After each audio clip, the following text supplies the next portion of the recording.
الحمد لله الحمد لله نحمده ونستعينه ونستغفره ونؤمن به ونتوكل عليه ونعوذ بالله من شرور أنفسنا ومن سيئات أعمالنا من يهده الله فلا مضل له ومن يضلله فلا هادي له ونشهد أن لا إله إلا الله وحده لا شريك له ونشهد أن سيدنا وحبيبنا ومولانا محمدا عبده ورسوله صلى الله تعالى عليه وسلم. أما بعد فأعوذ بالله من الشيطان الرجيم. بسم الله الرحمن الرحيم. سبحان الذي أسرى بعبده ليلا من المسجد الحرام إلى المسجد الأقصى الذي باركنا حوله لنريه من آياتنا. صدق الله العظيم. قال النبي صلى الله تعالى عليه وسلم: لا يؤمن أحدكم حتى أكون أحب إليه من والده ووالده والناس أجمعين، أو كما قال النبي صلى الله تعالى عليه وسلم. إن الله وملائكته يصلون على النبي يا أيها الذين آمنوا صلوا عليه وسلموا تسلیما. محبت کے ساتھ رسول اکرم صلی اللہ تعالی علیہ وسلم کی بارگاہ میں درود و سلام کا نذرانہ پیش کریں. اللهم صل على سيدنا مولانا محمد طب القلوب ودوائها وعافية الأبدان وشفائها ونور الأبصار وضيائها وعلى آله وصحبه وبارك وسلم.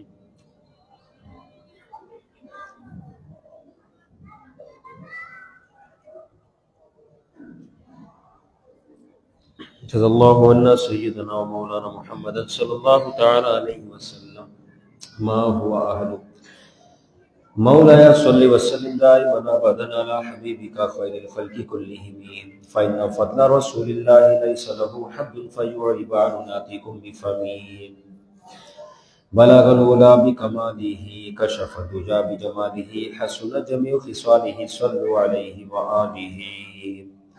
اللہ جل جلالہ واتم برہانہ وعظم شانہ واتم برہانہ کی حمد السلام سرکار فخر کائنات قائد المرسلین خاتم النبیین احمد مجتبیٰ محبوب ذیشان مکی مدنی مصطفیٰ سرکار دو عالم جناب محمد مصطفیٰ صلی اللہ تعالی علیہ وسلم کی بارگاہ میں ہدیۃ تحفۃ محبت اخلاص عقیدت درود و سلام کا نذرانہ پیش کرنے کے بعد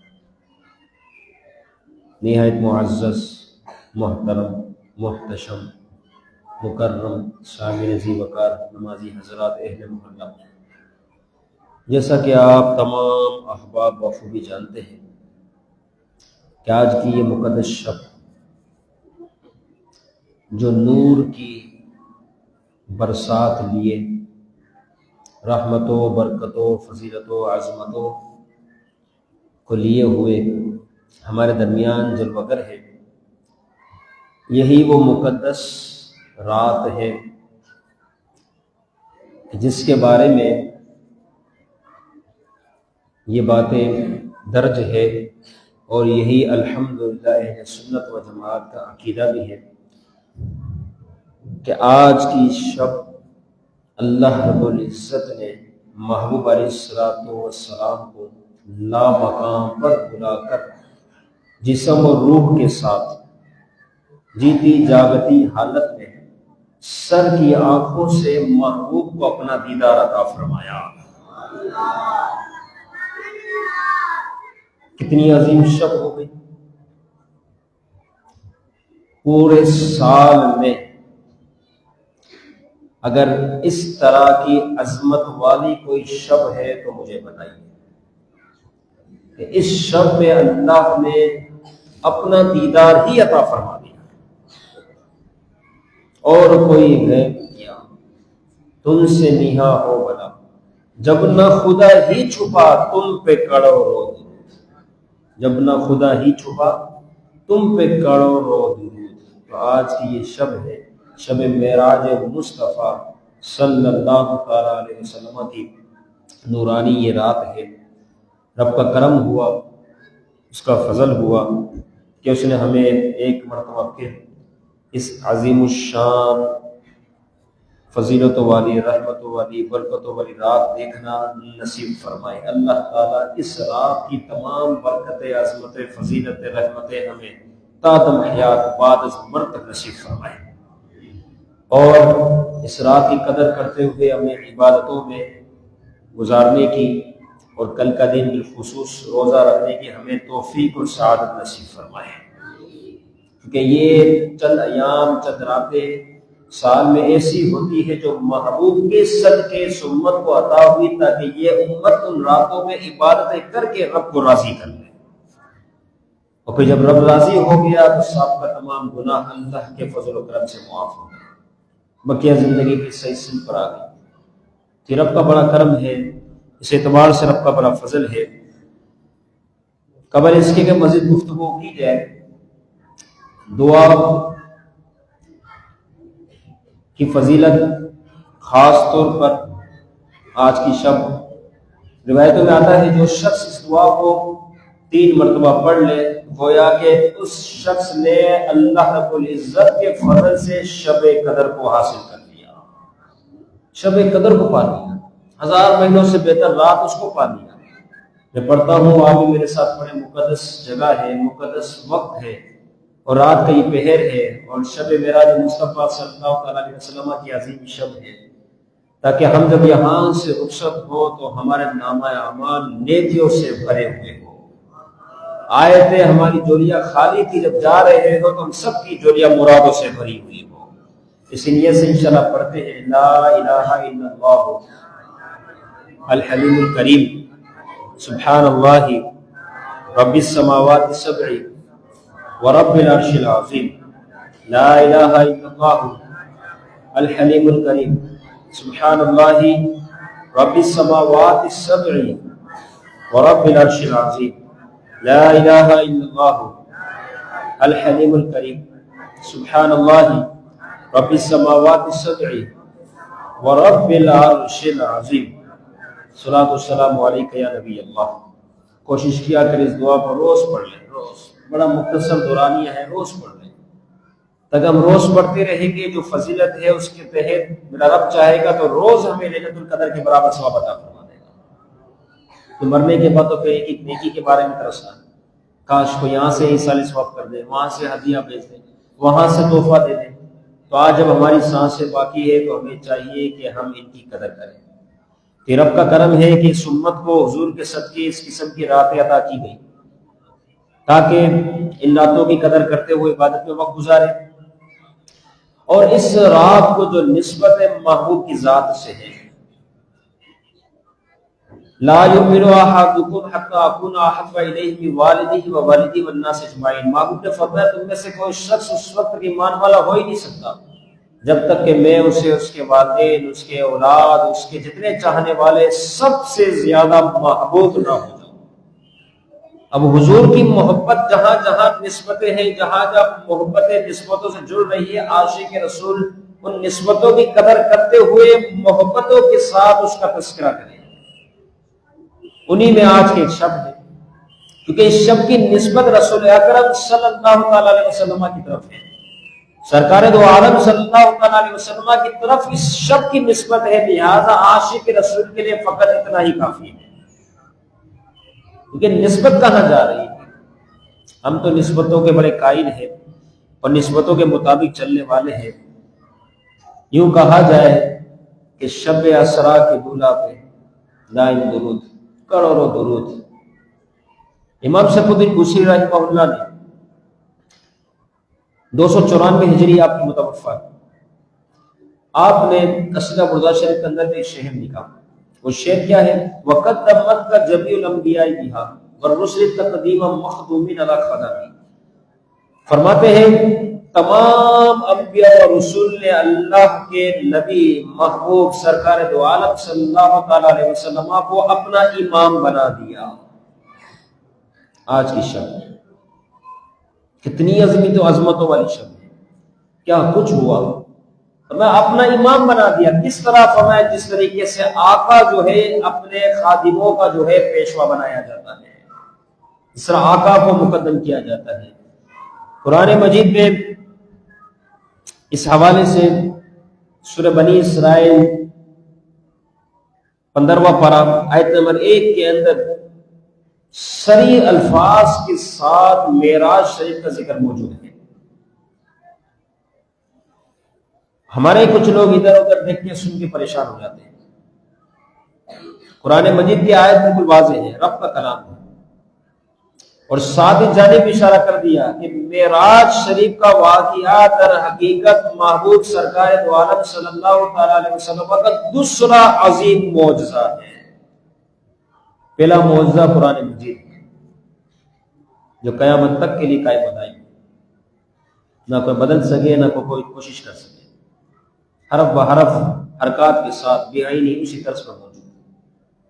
تو یہ سب سے بڑا معجزہ. اور دوسرا بڑا معجزہ معراج مصطفیٰ صلی اللہ تعالی علیہ وسلم ہے، جو آج ہم یہ شب گزارنے، سیکھنے، سکھانے، سمجھنے، سمجھانے کے لیے جمع ہوئے ہیں. معجزہ کہتے ہی اس عمل کو، اس کام کو ہے جو خرق عادت واقع ہو. بندہ حیران ہو کہ ایسا بھی ہو سکتا ہے، فرمایا معجزہ اسی کو کہا جاتا ہے. معجزہ ہوتی ہے اسی. ہر نبی کو اللہ نے معجزات عطا فرمائے. میرے نبی کو اللہ نے سر کا پاؤں معجزہ بنا کر بھیجا. کتنے معجزات عطا فرمائے، شمار سے پائے، گنتی سے پائے. کوئی محدود ہوتا تو بیان کرتا. اللہ نے اپنے محبوب کو اتنے معجزات کمالات عطا فرمائے کہ جو اللہ محدود ہے، اس کی کوئی حد بندی ہو ہی نہیں سکتی. ہر دور کا معجزہ جو لوگ ہوتے ہیں اس کے مطابق ہوتا ہے. مثال کے طور پر موسیٰ علیہ السلام کا زمانہ، اب اس میں بہت زیادہ جادوگری تھی، بہت زیادہ. تو اللہ نے موسیٰ علیہ السلام کو معجزہ بھی ایسا عطا فرمایا. فرمایا یہ جب جادوگر جمع ہو اپنے جادوگری حربیں استعمال کرے تو اے موسیٰ علیہ السلام اپنا عصا زمین پر رکھ دینا، بس یہ سارے جادوگروں کی جادوگری کو نکل جائے گا. فرمایا یہ تجھے ہم نے معجزہ دیا. اسی طریقے سے عیسیٰ علیہ السلام کے زمانے میں بہت زیادہ طب کے معاملات تھے، بہت زیادہ. فرمایا بتاؤ کوئی ایسا لے آؤ طبیب، ڈاکٹر، ماہر امراض، جو اس شخص کو آنکھیں درست کرے جو مادر ذات اندھا ہو. سارے طبیب پریشان، ہو نہیں سکتا. اچھا جس پر ابرس، مرض کا، جس کو مرض کہا جاتا ہے، فرمایا ایسا کوئی شخص لے آؤ جس پر یہ مرض ہو اور وہ کوئی آئے طبیب اور اس کو دوا دے اور اس کو شفا مل جائے، لے آؤ. کہا ایسا بھی کوئی نہیں. فرمایا کہاں ہے تمہارے طب کے معاملات؟ اب ہم اپنے نبی کو وہ معجزہ عطا فرما رہے ہیں، وہ طاقت عطا فرما رہے ہیں کہ وہ بس مادر ذات اللہ اس کی بارگاہ میں آئے گا، وہ ہاتھ پھیرے گا، اللہ اسے شفا دے دے گا. مادر ذات اللہ. وَأُبْرِئُ الْأَكْمَحَ وَالْأَبْرَصَ. اس طریقے سے برس والا آئے گا تو وہ اس پر ہاتھ پھیرے گا، اللہ تعالیٰ اس کے برس سے اس کو شفا عطا فرما دے گا. تو وہ تھے عیسیٰ علیہ السلام کا زمانہ، جو طب کے حوالے سے بہت آگے تھا، لیکن کوئی طبیب یہ کام نہ کر سکا جو اللہ نے عیسیٰ علیہ السلام کو معجزات عطا فرمائے اور عیسیٰ علیہ السلام نے کر کے بتایا. نتیجہ یہ ہوا کہ جیسی قوم ہوتی ہے اس کے مطابق انبیاء و رسول کو معجزات عطا کیے جاتے ہیں. اب ہمارے نبی کا زمانہ قیامت تک قائم و دائم رہے گا انشاءاللہ، کیونکہ درمیان میں کوئی گیپ ہی نہیں. ہر زمانہ میرے نبی کا ہی ہے، مصطفیٰ کریم کا ہے، اور میں قیامت تک اس کو قائم رہنا ہے. جو شریعت ہے قیامت تک، قرآن مجید قیامت تک، حضور کے امتی قیامت تک، تو ان کا زمانہ ہے. تو اللہ رب العزت ہی جانتا ہے کہ محبوب آپ کے زمانے میں، آپ کے ظاہری طور پر رخصت ہونے کے بعد اس قسم کے افراد آئیں گے جو چاند تک پہنچیں گے، مریخ پہ جانے کی تیاریاں ہو رہی ہوگی، دور بڑا جدید ہوگا، لوگ اس قسم کی ترقی کر کے اپنے آپ کو بڑے سے بڑا ظاہر کر رہے ہوں گے۔ اے محبوب، چونکہ آپ تو ظاہری طور پر اس دنیا سے پردہ فرما چکے ہوں گے، لیکن ان لوگوں کی بلندیاں اتنی ہوگی، اے محبوب ہم آپ کو وہ بلندی عطا فرمائیں گے معراج کی صورت میں کہ جہاں تک آپ کی امت کے کسی فرد کا خیال اور تصور بھی نہیں جا سکتا۔ اور وہ کیا ہے؟ فرمایا لا مکان تک آپ کو ہم سیر کروا دیں گے، جہاں تک کسی کا خیال، کسی کا تصور، کسی کی سوچ سائنسدان کی وہاں پہنچ ہی نہیں سکتی، جہاں پر جس جگہ پر جس عرش کے سائے میں، جس عرش کے ماتحت، جس عرش کی زمین پر، جس عرش کے سینے پر محبوب کے قدم لگے ہیں۔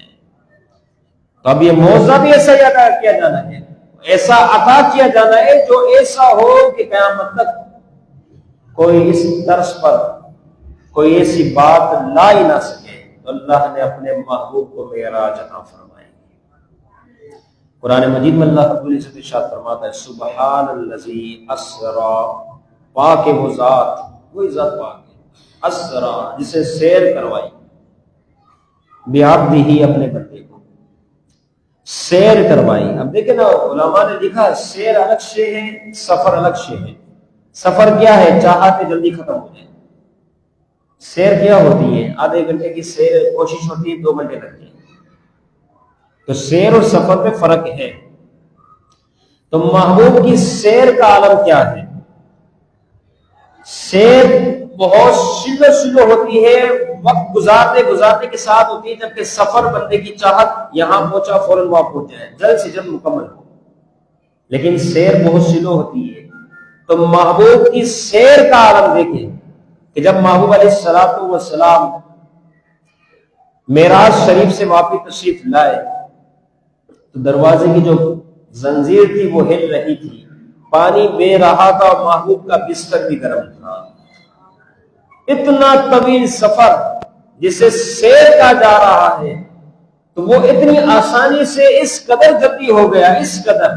تو سوچے جس کا سفر جہاں سختی والا ہو، جس کا سفر جہاں پر بہت تیزی والا ہو، تو وہاں پر سیر کا معاملہ یہ ہے کہ اس قدر جلدی سے سیر ہو گئی، تو جس نبی کی سیر کی یہ تاثیر ہو تو اس کے سفر کا عالم کیا ہوگا۔ علماء نے لکھا حضور کا امتی جب وہ حضور کو پکارتا ہے تو رب عز و جل کے فضل و کرم سے محبوب اب سیر کرتے ہوئے تشریف نہیں لاتے بلکہ سفر کی حالت میں حاضر ہو جاتے ہیں۔ تو اس جلدی کا عالم کتنا ہوگا، اس کی کیا شان ہوگی۔ فرمایا سبحان الذی اسری بعبدہ، پاک ہے وہ ذات جس نے سیر کروائی اپنے بندے کو۔ اب دیکھیں عبد فرمایا، حالانکہ مفسر کرام اس بات پر متفق، اجماعی مسئلہ کہ یہ بات بعبدہ سے مراد سرکار دو عالم صلی اللہ تعالی علیہ وسلم کی ذات ہے، لیکن فرمایا بعبدہ، نبی جی ہی نہیں فرمایا۔ اس میں بہت بڑا اشارہ ہے۔ میرا رب جانتا ہے کچھ ہوں گے بدعقیدہ، میرا رب جانتا ہے کچھ نبی کے بارے میں نبی کا کلمہ پڑھ کر نبی کی شان میں زبان دراز کرنے والے ہوں گے، اس لیے ہم نے اس کا چیپٹر ہی کلوز کر دیا۔ میرے رب نے بھی نبی جی نہ فرمایا، ورنہ تو کوئی اور بات بھی نکل سکتی تھی، لیکن فرمایا بعبدہ، ہم نے اپنے بندے کو سیر کروائی۔ یہ بھی اس جانب اشارہ ہے کہ عبد کہا جاتا ہے جب روح اور جسم ایک ساتھ مل جائے، جب روح و جسم ایک ساتھ ملے تو اسے عبد کہا جاتا ہے۔ لہذا بتایا گیا سبحان الذی اسری بعبدہ، پاک ہے وہ ذات جس نے اپنے بندے کو سیر کروائی۔ کس طرح؟ فرمایا روح اور جسم کے ساتھ ہم نے معراج عطا فرمائی۔ قرآن مجید کی آیت مبارکہ ہے، اشارے ہیں اس کے اندر، اگر بندہ دل کے کان سے توجہ رکھتے ہوئے سنے یقیناً اس کو بڑا مزہ آئے کہ اللہ نے جس نبی کا ہمیں امتی بنائے اس نبی کو شانیں کتنی عطا فرمائی ہے، اس نبی کی شانیں کتنی اعلیٰ ہے۔ فرمایا سبحان الذی اسری بعبدہ، یہی ہمارا عقیدہ کہ اللہ رب العزت نے روح اور جسم کے ساتھ حالت بیداری میں سر کی آنکھوں سے اپنا دیدار محبوب کو عطا فرمایا۔ یہ ہمارا عقیدہ ہے۔ بعبدہ لیلا من المسجد الحرام، رات کے حصے میں مسجد حرام سے الی المسجد الاقصی، مسجد اقصی کی طرف. یہ قرآن کی نص ہے سری واضح الفاظ میں، مسجد حرام مسجد اقصی وہاں تک. امام احمد بن حنبل رحمہ اللہ سے پوچھا آپ بتائیں حضور کا اللہ نے جو دیدار کروایا تو رب عز و جل کو آپ نے دیکھا جو اس کی شأن شان ہے. امام ابن حنبل رحمہ اللہ نے فرمایا راہو راہو پڑھتے رہے کیا ہوا؟ پھر فرمایا حتی ینقطع نفسہ، یہاں تک کہ سانس کھل گئی. مطلب کیا ہوا؟ آپ نے چیخ چیخ کے اعلان کیا کہ در حقیقت اللہ نے اپنے محبوب کو جیتی جاگتی آنکھوں سے اپنا دیدار عطا فرمایا. وقت کے بڑے امام احمد بن حنبل رحمہ اللہ، یہ تو ان کا قول ہے. اسی طریقے سے امام عبد الوہاب شعرانی رحمہ اللہ نے بھی لکھا ہے، اور میں کم و بیش دل کی کیفیت میں اللہ نے اپنے محبوب کو پہلے آسمان تک 2 ہوا، نمبر 3 پہلے آسمان سے 7ویں آسمان تک، اس طرح نمبر 4 7ویں آسمان سے سدرۃ المنتہا تک، نمبر 5 سدرۃ المنتہا سے رف کی جہاں انتہا ہوگی وہاں تک، اور نمبر 6 وہاں سے لے کر لا مکان تک. میں 6 اس طریقے سے پوشن بن گئے. ان کے سوالوں کے سب کے الگ الگ معاملات تھے، کسی کا کیا معاملہ تو کسی کا کیا معاملہ. اس طریقے سے فرمایا الذی بارکنا حولہ، مسجد حرام سے مسجد اقصی تک تو جانا ہوا. کس مسجد کا نام لیا گیا؟ مسجد اقصی شریف. آج پوری دنیا کے مسلمان جمع ہو کر بھی اس مسجد اقصی کو آزاد نہیں کرا سک رہے جس مسجد اقصی کا ذکر قرآن مجید میں موجود ہے. اور یہ رات ہمیں بتا رہی ہے کہ کیا ہو گیا مسلمانوں کو، ان کا معاملہ ایسا بدل گیا کہ آپ دیکھیں جس مسجد اقصی کے بارے میں ایک صحابیہ حاضر ہوئی، عرض کرنے لگی یا رسول اللہ صلی اللہ علیہ وسلم مسجد اقصی کی کیا شان ہے؟ محبوب علیہ السلام نے فرمایا کہ جو وہاں عبادت کرے اللہ اسے 1000 گنا ثواب عطا فرماتا ہے. کون سی مسجد؟ مسجد اقصی شریف. وہ صحابی عرض کرنے لگی یا رسول اللہ مجھے وہاں تک پہنچنے کی رسائی حاصل نہیں، اب میرے لیے کیا حکم ہے؟ فرمایا تو وہاں پر اپنا تیل بھیج دے جو دیوں میں جلے گا، مسجد اقصی میں روشنی ہوگی. فرمایا اس کے صدقے میں اللہ تیری حاضری کو قبول فرما دے گا. جس کی حاضری کے بارے میں محبت بتا دے کہ وہاں تو تیل بھیج دے، حاضری لگا دے، وہ مسجد اقصی شریف جو آج مسلمانوں سے دور کر دی گئی. مسلمان دنیا بھر میں بڑی طاقت رکھنے کے باوجود بھی اس عظیم مسجد اقصی سے دور ہے جس کا ذکر قرآن مجید میں موجود ہے. تو آج کی رات اس کے واضح اعلان کرتی ہے کہ خدا را مسلمانوں کو سوچنا چاہیے، جن کے پاور ہے، جن کے پاس حکمرانی ہے، جو طاقت رکھتے ہیں، جو ریاست ہے، انہیں سوچنا چاہیے کہ مسجد اقصی تو وہ ہے جہاں پر محبوب علیہ السلام نے تمام انبیاء و رسول کی امامت فرمائی ہے، جس کی شان خود محبوب نے اس طرح بھی بیان فرمائی کہ اگر تمہیں مسجدوں کی طرف سفر کرنا ہو تو 3 مسجد کی طرف نیت کر کے تم سفر کر سکتے ہو. فرمایا ایک ہے مسجد الحرام، دوسرا فرمایا میری مسجد یعنی مسجد نبوی شریف، فرمایا تیسرا فرمایا بیت المقدس مسجد اقصی شریف. اس کی طرف تو خاص سفر کرنے کی اجازت دی جا رہی ہے. وہ ایسی مسجد ہے. دعا ہے اللہ رب العزت آج کی اس عظیم شب معراج مصطفیٰ صلی اللہ تعالی علیہ وسلم کے صدقے طفیل مسجد اقصی شریف بیت المقدس کو یہودیوں سے آزادی نصیب فرمائے اور مسلمانوں کو اس جگہ پر فتح و نصرت عطا فرمائے. اور دنیا بھر میں جہاں جہاں عشاقان مصطفیٰ پر ظلم ہو رہا ہے آج کی شب کا صدقہ رب کی بارگاہ میں پیش کر کے ہم دعا کرتے ہیں اللہ تعالیٰ تمام ظالموں کو تباہ و برباد فرمائے. فرمایا الذی بارکنا حولہ، فرمایا وہ مسجد جس میں ہم نے برکت رکھی. کہاں پر؟ حولہ، مسجد کے ارد گرد ہم نے برکتوں کو رکھ دیا. ذرا سوچیں مسجد کے اندر برکت ہوتی ہے باہر ہوتی ہے؟ باہر تو ہم چپل پہن کے چلتے ہیں، ناپاک پاک ہر بندہ جا سکتا ہے، لیکن مسجد کے اندر صرف پاک آئے گا، مسجد کے اندر نجس ناپاک نہیں آ سکتا. مسجد کے اندر چپل پہنا ہوا شخص نہیں آ سکتا. تو مسجد کے اندر کا ادب تو ہے، لیکن میرا رب فرماتا ہے کہ مسجد حرام سے مسجد اقصی سے ہم نے سفر کروایا، پھر اس کے بعد مسجد اقصی کون سی مسجد؟ التی بارکنا حولہ، فرمایا وہ مسجد اقصی جس کے ارد گرد ہم نے برکتوں کو رکھ دیا. یہ کیسی برکتیں ہیں؟ مفسر کرام نے لکھا، فرمایا جس برکت کے بارے میں میرا رب ارشاد فرمایا، سنیے اس عقیدے کو یاد رکھو، یہی الحمدللہ سنت کا ہمارا عقیدہ. فرمایا جس برکت کے بارے میں میرا رب ارشاد فرما رہا ہے وہ برکت کیا ہے؟ فرماتے وہ برکت یہ ہے کہ مسجد اقصی شریف کے ارد گرد اللہ رب العزت کے بے شمار انبیاء و رسول کی قبریں موجود ہیں. ان قبروں کو میرا رب فرما رہا ہے الذی بارکنا حولہ، مسجد اقصی کوئی معمولی شے نہیں، فرمایا ہم نے اس کے ارد گرد برکتوں کو رکھا ہے. وہ برکتیں کیا ہے؟ فرمایا ہمارے انبیاء کی قبریں ہیں، یہ برکتوں کی جگہ ہے.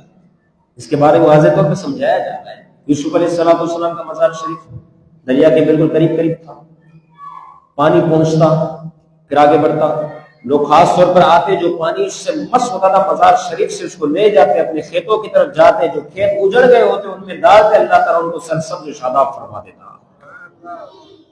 کیونکہ انبیاء کی قبروں سے وہ چیز مس ہو گئے، اللہ نے اس میں برکتوں کو رکھ دیا. تو سوچے جو خود اصل مسکن ہے، جہاں خود آرام فرما ہے، اس جگہ پر کتنی برکتیں ہوگی. فرمایا الذی بارکنا حولہ لنریہ من آیاتنا. پھر یہ سارے معاملات اس قسم کے ہوتے رہے، چلتے رہے. مسجد حرام سے براق سواری پر آپ کو لے جایا گیا. یہ سواری وہ تھی، فرمایا جہاں پر ہماری نظر کا معاملہ ہوتا ہے، نظر پڑتی ہے، وہاں پر اس براق سواری کا پہلا قدم تھا. کہاں پر ہماری نظریں پڑتی ہے؟ کبھی سوچا آپ نے؟ مسجد کے باہر جائیں، آپ اوپر نظر کریں، آپ پہلے آسمان تک نظریں آپ کو پہنچ جائیں گی، آپ کو آسمان نظر آتا ہے، بادل نہیں آسمان نظر آتا ہے. اس نظر میں اللہ نے یہ تاثیر عطا فرمائی کہ جب اوپر اٹھا دی جائے تو نظر کہاں تک پہنچ گئی، آسمان نظر آ گیا. حالانکہ معاملہ ایسا ہے ہمارے ساتھ کہ فقط اس آنکھ کے اندر ایک نور کا قطرہ ہے، بالکل باریک نقطہ جس کو کہا جائے، اس نقطے میں اللہ نے وہ نور عطا فرمایا کہ ہم نے زمین سے نظروں کو اٹھایا تو وہ آسمان تک پہنچ گئی. تو اس ایک قطرے کے نور کی یہ تاثیر ہے. تو سوچے جو سراپا نور ہو اس کی شان کتنی اعلیٰ ہوگی. یہ محبوب کی شان ہے، اس کی شان کتنی اعلیٰ ہوگی، اس کی رفعت اور بلندیاں کتنی ہوگی. اور یہ سوچے کہ یہ براق رفتار سواری ہے، جہاں نظر پہنچی وہاں اس کا پہلا قدم ہے. اس کے باوجود محبوب تشریف فرما ہے. محبوب علیہ السلام فرماتے ہیں میں نے موسیٰ علیہ السلام کو دیکھ لیا کہ ہم موسیٰ علیہ السلام کی قبر کے قریب سے گزرے تو موسیٰ علیہ السلام قبر میں کھڑے ہو کر نماز پڑھ رہے تھے. یہ تو حیات النبی کا مسئلہ بھی ہو گیا. اللہ کے محبوب فرمانے کہ میں نے دیکھا کہ موسیٰ علیہ السلام کتنے صدیاں پہلے رخصت ہو گئی، صدیوں گزر گئے، رخصتی ہوئے، لیکن قبر کے اندر نماز ادا فرما رہے. اس کا مطلب نبی کی شان ہی بہت اعلیٰ ہے، کوئی اپنے آپ سے اس کو جوڑ نہیں سکتا کہ وہ قبر کے اندر نماز پڑھ رہے ہیں. لیکن سواری کا عالم نظر جہاں پہنچتی ہے وہاں پہلا قدم پہنچ رہا ہے. پھر بھی محبوب علیہ السلام کو اللہ نے کیا شان عطا فرمائی ہے کہ قبر کے قریب سے گزرے، نہ صرف قبر کو پہچانا بلکہ قبر کے اندر موسیٰ علیہ السلام کیا کر رہے ہیں اللہ کے حبیب نے وہ بھی دیکھ لیا.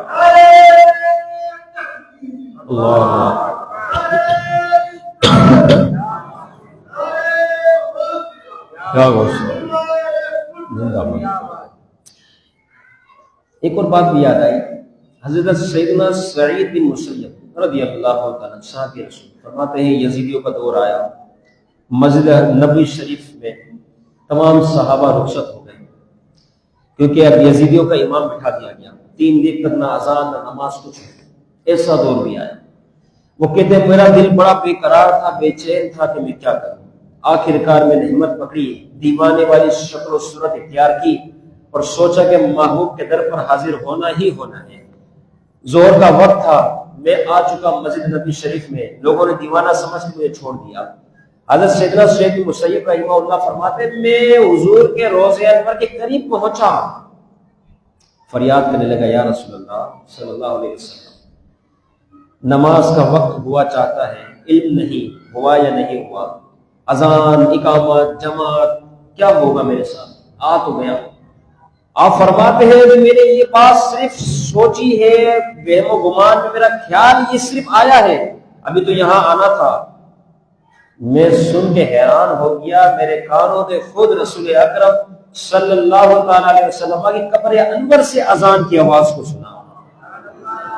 حضور کے روزہ انور سے اذان کی آواز آئی، اذان مکمل ہوئی تو اقامت کی آواز آئی، میں اور خوش ہو گیا۔ پھر کیا ہوا کہ نماز جماعت کھڑی ہو گئی، اللہ اکبر، تو میں نے نیت کی پیچھے اس امام کے حضور کے پیچھے میں نماز کو ادا کر لیا۔ یہ صحابی رسول ہیں جو یہ فرمانے کہ محبوب کا روزہ ہے، محبوب آرام فرمائے، ہر عاشق کو جانتے ہیں اس کی کیا چاہت ہے، اس کی کیا تمنا، وہ کتنا عشق رکھتا ہے۔ یہ تو بعد میں مسلمانوں کا حال اتنا برا ہو گیا کہ وہ بدی پہ جانے کو ترجیح دیتا ہے، نیکی کو، راستوں کو ترک کرتا ہے۔ یہ تو آج مسلمانوں کا ہی حال ہو گیا، ورنہ اللہ کے حبیب اپنے چاہنے والوں سے کتنا پیار کرتے ہیں، کتنی محبت کرتے ہیں، اس بات سے بخوبی اندازہ لگایا جا سکتا ہے۔ مسجد اقصی شریف آپ کی تشریف آوری بھی، کیونکہ تمام انبیاء و رسول کی چاہت تھی کہ ہم خود بھی آقا دو جہاں خاتم النبیین اللہ کے حبیب کو دیکھ لیں، چاہت تھی، تمنا تھی، تو اللہ نے انبیاء و رسول کی اس تمنا کو قبول کیا۔ انبیاء و رسول اپنے اپنے زمانے کے نبی ہے، اپنے اپنے زمانے کے رسول، ان کی یہ چاہت تھی کہ ہمیں بھی اپنا حبیب دکھا دیں۔ تو آپ سوچیں، ہم تو بغیر چاہت کے بھی اس دنیا میں تشریف لائے، اب بغیر چاہت کے اللہ نے اپنا حبیب ہمیں عطا فرما دیا اور ہمیں اس کا امتی بنا دیا۔ تو اس شان پر بھی ہمیں کتنا شکر ادا کرنا چاہیے، کتنا شکر ادا کرنا چاہیے، سوچیں اس بارے میں۔ تو بجائے شکر ادا کرنے کو ناشکری کرے، وہ کیا ہے کہ جو ہمیں بتایا گیا ہم اس طرز کو چھوڑ کے دوسرے طرز پر آ جائیں، جو ہمیں بتایا گیا کہ محبوب کی یہ سنت ہے ہم اس کو چھوڑ کے تارک السنہ بن جائے۔ کتنی عجیب سی بات ہے، کتنے عجیب سے ہمارے معاملات ہو گئے۔ آج کی یہ شب ہے، تفصیل میں کیا جاؤں اس حوالے سے، کیونکہ وقت کے دامن میں زیادہ گنجائش نہیں، چند اہم اہم باتیں کر کے گفتگو ختم، کہ آج کی ہی شب ہے، ہر عاشق جانتا ہے، ہر عابد جانتا ہے، ہر حضور کا امتی جانتا ہے کہ یہی وہ شب ہے کہ جس میں اللہ نے خود بلا کر اپنے محبوب کو نماز کا تحفہ عطا فرمایا۔ یہی تو وہ شب ہے، تحفہ۔ آپ مجھے تحفہ دیں، میں آپ کو تو کتنی قدر ہوگی؟ کیا ہم اس تحفے کو ضائع کرنا پسند کریں گے؟ کیا ہماری یہ چاہت ہوگی کہ ہم اس تحفے کو ضائع کریں؟ قطعاً کبھی بھی یہ نہیں سوچ سکتے۔ تحفے کی ہمارے نزدیک اتنی اہمیت، اتنی ویلیو، اتنی خاص طور پر اس کو اہمیت سے دیکھا جا رہا ہے، لیکن اللہ نے اپنے حبیب کو دیگر سارے احکام، دینی شریعت کے معاملات سارے روئے زمین عطا فرمائے، لیکن نماز ایسی عبادت ہے، ایسا شاندار تحفہ ہے جو معراج شریف میں اپنے دیدار کرواتے ہوئے اللہ نے اپنے محبوب کو عطا فرمایا ہے، تو کوئی اس کی قدر نہ کرے۔ کئی ایسے حضرات ہیں علمان الحفیظ، نماز فجر سرے سے پڑھتے ہی، کتنی بڑی بے حسی، ہم اس تحفے کا کیا کر رہے ہیں؟ آپ سوچے تو صحیح، لا تبدیل لکلمات اللہ، فرمایا اللہ کا کلام نہیں بدلتا، اس کی باتیں نہیں بدلتی، کہ ہم نے تمہیں 50 دیا تھا، اب اس کے بعد آپ کی تشریف آوری ہوتی گئی، 9 مرتبہ ہوئی، 45 نمازیں معاف ہو گئی، لیکن پھر بھی لا تبدیل لکلمات اللہ، ہمارا کلام نہیں بدلتا، لہٰذا اب بھی آپ کی امت کی کوئی 5 نمازیں پڑھے گا، ہم رب ہوتے ہوئے اس کے 50 نمازوں کا ثواب عطا فرمائیں گے۔ تو رب تو عطا فرما رہا ہے، لیکن افسوس کہ آج ہم ان چیزوں سے دور ہو گئے۔ عطا فرمایا جا رہا ہے، 50 نمازیں دی جا رہی ہیں، اس کا ثواب دیا جا رہا ہے، ہم 5 نمازوں سے پیچھے ہٹ گئے۔ کتنی بڑی بے حسی بھی ہمارے لیے۔ محبوب کی آنکھوں کی ٹھنڈک، قرۃ عین فی الصلاۃ، نماز میں نبی کی آنکھ کی ٹھنڈک ہے۔ ان کو کتنا صدمہ پہنچتا ہوگا کہ میری امت کیسی ہو گئی، نمازوں کو چھوڑ دیا کام کاج کے چکروں میں، حالانکہ انہیں پتہ ہے زندگی مختصر ہے، قبر کا شکر ہونا ہی ہونا ہے، پھر بھی نماز کو چھوڑ دیا۔ محمد بن سماع، ان کے بارے میں آتا رحمہ اللہ، یہ امام محمد رحمہ اللہ کے شاگرد تھے۔ امام محمد خود امام اعظم و حنیفہ رحمۃ اللہ تعالی کے شاگرد خاص، تو محمد بن سماع کے بارے میں آتا ہے، کتنی بڑی ہستی تھی آپ۔ فرماتے ہیں 103 سال اللہ نے ان کو عمر عطا فرمائی، 40 سالہ فرماتے ہیں کہ میں نے نمازوں کو ادا کیا تکبیر اولا کے ساتھ، کبھی تکبیر اولا بھی میری فوت نہیں، 40 برس تک۔ ایک وقت وہ آیا کہ میری والدہ کا انتقال ہوا، میں صدمے سے دوچار، کیا کرتا، پریشان تھا۔ دفنانے کے بعد جب مسجد کی طرف پہنچا، بھاگتے ہوئے پتہ چلا السلام علیکم ورحمۃ اللہ۔ 40 سال بعد میرا پہلا یہ اتفاق تھا کہ میری نماز چلی گئی، میں پریشان ہو گیا، اب کیا کروں؟ بہت زیادہ پریشانی کے عالم میں، بہت زیادہ پریشانی کے عالم میں کیا کرتا؟ آخر کار یہ ہوا کہ پھر میں نے سوچا کہ اس نماز کا کیا ثواب تھا جماعت کے ساتھ پڑھنے کا؟ 27 درجے، 27 گنا، کوئی مسئلہ نہیں ہے۔ آج میں اس نماز کو 27 مرتبہ پڑھوں گا تاکہ میں اس ثواب تک پہنچ جاؤں۔ نیت کے اللہ اکبر، ایک نماز مکمل۔ دوسری، تیسری، صدمہ کتنا بڑا؟ والدہ کا انتقال، دفن کر کے بھی تشریف لائے، قبرستان سے آئے، ایک نماز، کیونکہ عادت سی نا، ایسی عادت بن گئی تھی، بات ہی ختم کہ نماز جماعت سے ہی پڑھنی۔ تکبیر اولا جس نے کبھی نہیں چھوڑی، پہلے سب کو چھوڑنا کسی نے پسند نہیں کیا، اس کی حالت کیا ہوگی؟ اب 27 مرتبہ پڑھا، تو جب مکمل ہوا سلسلہ 26 تک کا، پھر جب 27 بار ہوئی، ایک روایت میں آتا ہے 25 مرتبہ، جب وہاں تک پہنچے، جیسے ہی اس نماز کے لیے کھڑے ہوئے تو فوراً غیب سے آواز آئی، ہاتھی پہ غیبی سے آواز آئی کہ محمد بن سما، کیا کر رہے ہو؟ ان نمازوں کو ریپیٹ کر رہے ہو؟ اچھا یہ بتاؤ کہ تم نے 27 گنا ثواب ہے، 27 نمازیں پڑھ لی، لیکن یہ بتاؤ جب جماعت ہو رہی ہوتی ہے، امام جب پڑھتا ہے وَلَضَّالِّينَ، تو اس وقت فرشتے آمین کہتے ہیں، بتا تو اس آمین کو کہاں سے لائے گا؟ یہ جو آمین تھی، یہ آمین کو کہاں سے لائے گا؟ تو نے 27 مرتبہ پڑھی، اگر تو 27,000 مرتبہ پڑھ لے، فرشتے کی آمین تجھے حاصل نہیں ہو سکتی۔ سوچے ذرا، غور و فکر کرے، جماعت میں کتنی برکت ہے، جماعت کے ساتھ نماز پڑھنا کتنا بڑا فائدہ اور ثواب رکھتا ہے۔ ہم ایسے ہی کسٹمر کے چکر میں، لین دین کے چکر میں، یہاں وہاں آنے جانے کے چکر میں جماعت چھوڑ دیتے ہیں۔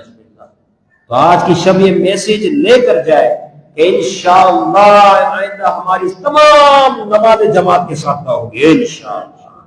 آج کی شب ہمیں یہی میسج دے رہی ہے، یہی سکھا رہی ہے کہ ہم تمام نماز جو ہے جماعت سے ادا کرنے والے بن جائیں۔ بہرحال اقصی سے آسمان تک معراج، محبوب علیہ الصلوۃ والسلام نور کی سیڑھی پر تشریف فرما ہوئے، پھر آسمان 7واں آسمان تک پہنچے فرشتوں کے پروں پر، پھر اس کے بعد سدرۃ المنتہا تک پہنچے جبریل علیہ الصلوۃ والسلام کے پروں پر، پھر سدرۃ المنتہا پر پہنچنے کے بعد اب جو انتہا ہے، جبریل امین علیہ الصلوۃ والسلام نور سے بنائے گئے فرشتے جن کا کام فقط عبادت، بس لا یعصون اللہ ما امرهم ویفعلون ما یؤمرون، کہ یہ ایسے ہیں جو کبھی نافرمانی کرتے نہیں ہے، انہیں جو حکم دیا جاتا ہے وہ کر کے بتاتے ہیں۔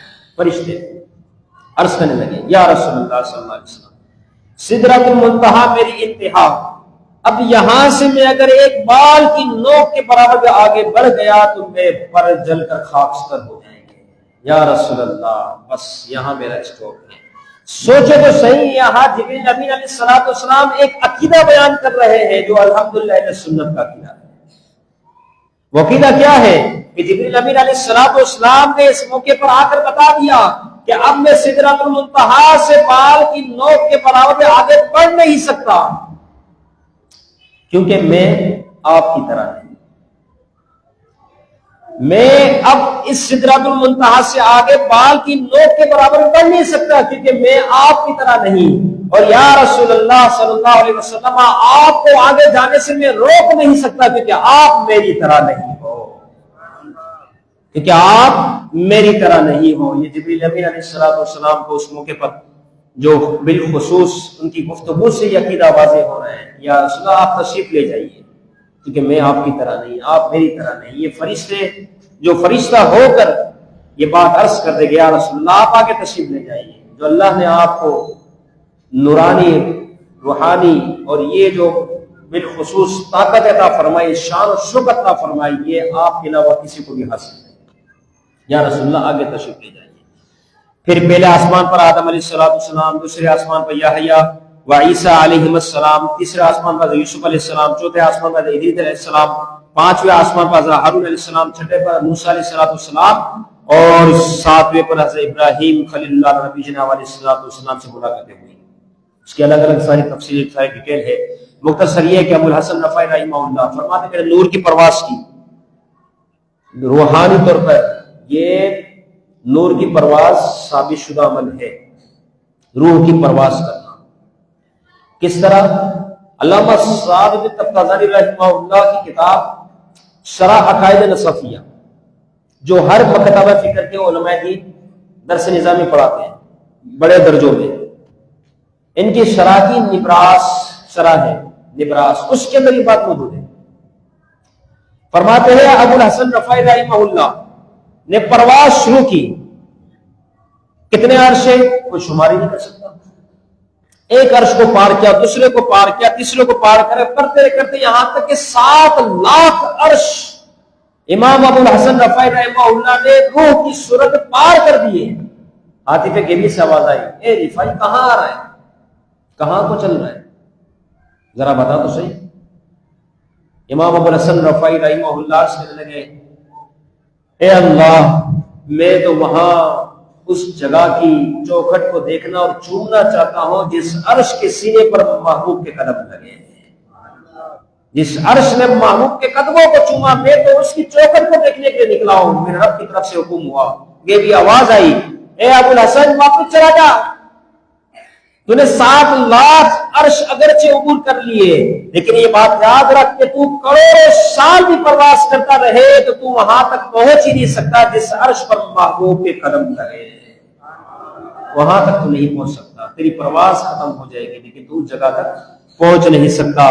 بہرحال بے شمار معاملات اس قسم کے تھے کہ امام حقی رحمہ نے یہاں تک لکھا کہ 70,000 اسرار عطا کیے، 17,000 رموز بھی دیے، 70,000 حکمتیں بھی دی. اللہ نے آج کی شب محبوب کو نہ جانے کیا کیا عطا فرما دیا، بھر کے عطا فرمایا، بہت کچھ عطا فرمایا.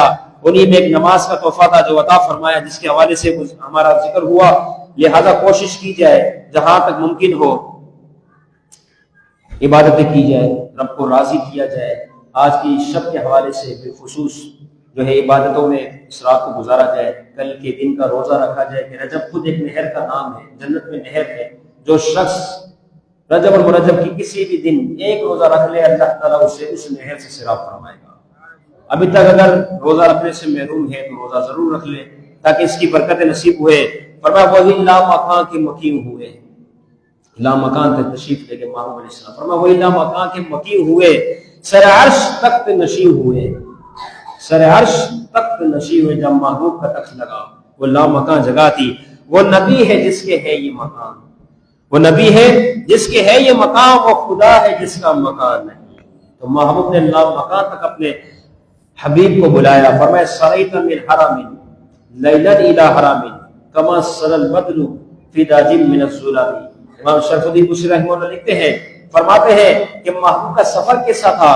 فرمایا محبوب کا سفر ایسا تھا معراج کی شب کہ محبوب نے اس طرح سفر کیا جس طریقے سے 14ویں تاریخ کا چاند جو ہے تاریخی ظلمتوں میں جو ہے سفر کرتا ہوا نور بکھرتا ہوا اپنی منزل کی جانب رواں دوا ہوتا ہے. پر محبوب کا سفر ایسا تھا. اللہ رب العزت آج کی شب کی رحمت برکتیں ہمیں نصیب فرمائے اور بے شمار معاملات بالخصوص جنت کے حوالے سے جو جمعۃ المبارک کے بیان میں ہمارا ذکر ہوا مشاہدت معراج. تو محبوب نے جنت میں جن جن معاملات کو مشاہدات کی صورت میں ملاحظہ فرمایا، اللہ رب العزت ہمیں تمام وہ کام کرنے کی توفیق عطا فرمائے. اور مشاہدات کی صورت میں جو جہنم کے عذابات کو دکھایا گیا، جو محبوب نے اپنی امت کو بتایا، اللہ رب العزت ہمیں ہر ان کاموں سے محفوظ فرمائے اور ساری زندگی ہمیں جس طریقے سے احکام شریعہ کا حکم دیا گیا اس کے مطابق گزر بسر کرنے کی توفیق عطا فرمائے. جو احباب شامل ہوئے اللہ رب العزت آج کی شب کے سب کے تمام کی حاضری کو قبول فرمائے اور سننے میں، سنانے میں، سمجھنے میں، سمجھانے میں، سیکھنے سکھانے میں جو غلطی ہوئی ہو محبوب علیہ الصلوۃ والسلام کی معراج کے صدقے اللہ تعالیٰ ان غلطی کوتاہی کبھی کو معاف فرمائے. وما علینا الا البلاغ.